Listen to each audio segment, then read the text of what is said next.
आप सभी का स्वागत है आपके अपने यूट्यूब चैनल जीएमआर स्टडी में। आज की वीडियो में हम लोग पढ़ने वाले हैं प्रश्नावली 1.3 का प्रश्न संख्या तीसरा का हम लोग दूसरा करने वाले हैं। ठीक है, प्रश्न है सिद्ध कीजिए कि निम्नलिखित संख्याएं अपरिमेय है। यानी जो ये क्वेश्चन नंबर आपका लिखा हुआ नीचे, इसको साबित करना है कि यह अपरिमेय संख्या है। तो चलिए हम लोग प्रश्न की ओर बढ़ते हैं।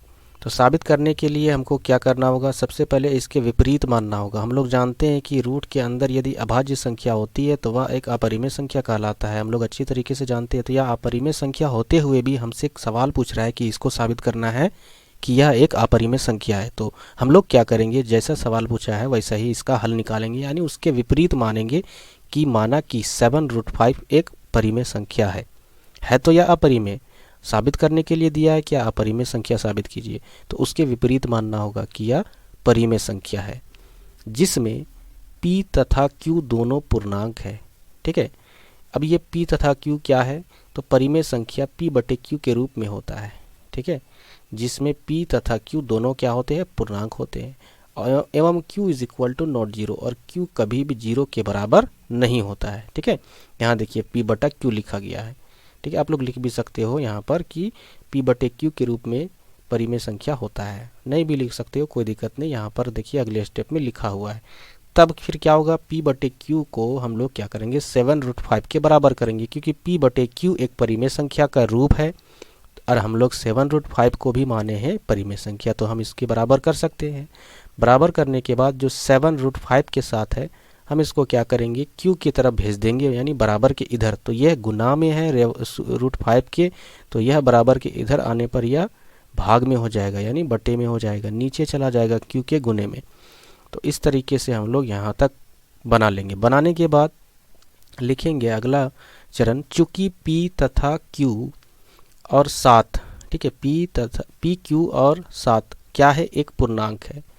हम लोग अच्छी तरीके से जानते हैं ये पूर्णांक है।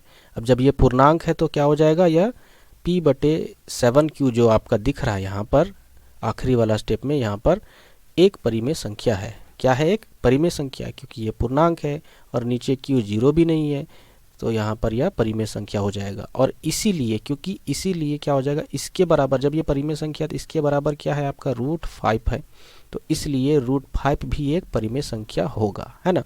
लेकिन हम लोग अच्छी तरीके से जानते हैं कि मैथ का नियम कहता है कि रूट के अंदर अभाज्य संख्या हो तो वह परिमेय नहीं अपरिमेय संख्या होता है। तो इसलिए जानते हैं हम लोग कि यह तथ्य क्या हो रहा है, एक विरोधाभास प्राप्त हो रहा है, यानी विपरीत प्राप्त हो रहा है कि √5 एक परिमेय संख्या है। तो क्या है, क्योंकि √5 एक अपरिमेय संख्या है, इसलिए यह तथ्य विपरीत हमको आभास हो रहा है, इसके विरोधाभास प्राप्त हो रहा है कि क्योंकि √5 तो एक क्या है, अपरिमेय संख्या। जब अपरिमेय संख्या √5 है तो 7√5 भी एक अपरिमेय संख्या होगा। ठीक है, तो इस तरह से आपको साबित करना है। आपको टेंशन नहीं लेना है कि हमको इसमें क्या लेना है, इसमें एक मार्क्स भी नहीं कटेगा, एक नंबर का भी मार्क्स नहीं कटेगा, सारा सही होगा। आप इसी तरह एग्ज़ाम में लिख कर आओगे, और ये बोर्ड एग्ज़ाम में 3 मार्क्स का 100% आना तय है।